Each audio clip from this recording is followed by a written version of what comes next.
এই প্রবলেমে বলা আছে যে ডিফারেনশিয়াল ইকুয়েশন ফর্ম করতে হবে, দেওয়া আছে y equal to A x plus B x square.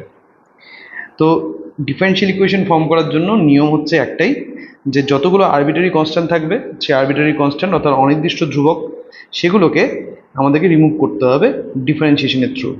আর যতগুলো আরবিটারি কনস্ট্যান্ট থাকবে ঠিক ততবারই ডিফারেন্সিয়েশন আমরা করতে পারবো। তো y equal to A x square plus B x x plus B x square, এই ইকুয়েশনে আমি দেখতে পাচ্ছি দুটো আরবিটারি কনস্ট্যান্ট আছে, তার মানে আমি দুবার ম্যাক্সিমাম ডিফারেন্সিয়েশন করতে পারি। তো ফার্স্টে ইকুয়েশনটা লেখা হলো y equal to A x plus B x square. Then আমরা কি করলাম, y1 বের করলাম। y1 করে বের হবে যে এ এক্স এর ডেরিভেটিভ a হয়ে যাবে, আর বি এক্স স্কোয়ার এর ডেরিভেটিভ হবে 2bx। তারপরে আমরা y2 বের করব। y2 মানে হচ্ছে y1 এর আবার ডেরিভেটিভ। y2 কত হয়ে যাবে, a এর ডেরিভেটিভ হয়ে যাবে 0, আর 2bx এর ডেরিভেটিভ হয়ে যাবে 2b, কারণ কনস্ট্যান্ট তো বেরিয়ে যাবে, x এর ডেরিভেটিভ 1 হয়ে যাবে। তার মানে basically y2 equals to 2b। তো আমরা ইন প্লেস অফ y2b আমরা y2 লিখতে পারি। তো আমি এটাকে 1 নম্বর সমীকরণ নাম দিলাম, এটাকে নাম দিলাম 2 নম্বর সমীকরণ, এটাকে নাম দিচ্ছি 3 নম্বর সমীকরণ। তাহলে ফার্স্ট অফ অল আমরা 2 নম্বর যে সমীকরণ আছে 2 থেকে পাচ্ছি, 2 থেকে পাই y1 এটা ইকুয়াল টু বলা আছে a প্লাস 2bx, আর আমরা জানি যে 2b মানে হচ্ছে y2, তার মানে y1 equal to a plus xy2। তাহলে এখান থেকে a এর মান পেয়ে যাচ্ছি, implies that a equals to y1 minus xy2। এটা a এর মান, b এর মান হচ্ছে y2/2। এখন আমরা a আর b এর মান যদি 1 নং সমীকরণে বসিয়ে দিই তাহলে আমাদের কাজ হয়ে যাচ্ছে। তাহলে পরে 1 নং সমীকরণ থেকে পাই, 1 নং সমীকরণ থেকে পাই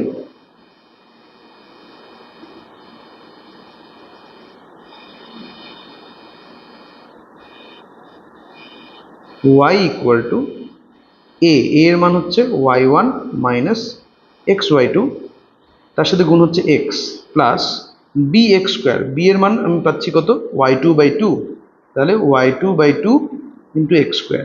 এ আর বি এর মান কিন্তু অলরেডি আমরা 3 নম্বর সমীকরণ এবং এই যে এর মানটা পাওয়া গেছে, ঠিক আছে। 3 নম্বর সমীকরণ থেকে কিন্তু বি এর মানটা পাওয়া যাচ্ছে, সেই মানটাই বসানো হলো।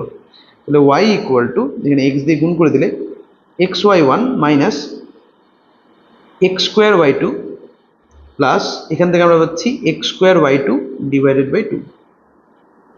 তাহলে y equals to x y one, এখানে যেহেতু মাইনাস এক্স স্কোয়ার y2 আর এখানে যেহেতু plus x square y2 divided by 2, একই রাশি কিন্তু এখানে -1 আর এখানে +1/2 হয়ে আছে, তাহলে উত্তর হয়ে যাবে -1/2 এক্স স্কোয়ার y2। আমরা যদি 2 দিয়ে গুণ করে দিই তাহলে 2y এটা equals to 2xy1 minus x square y2।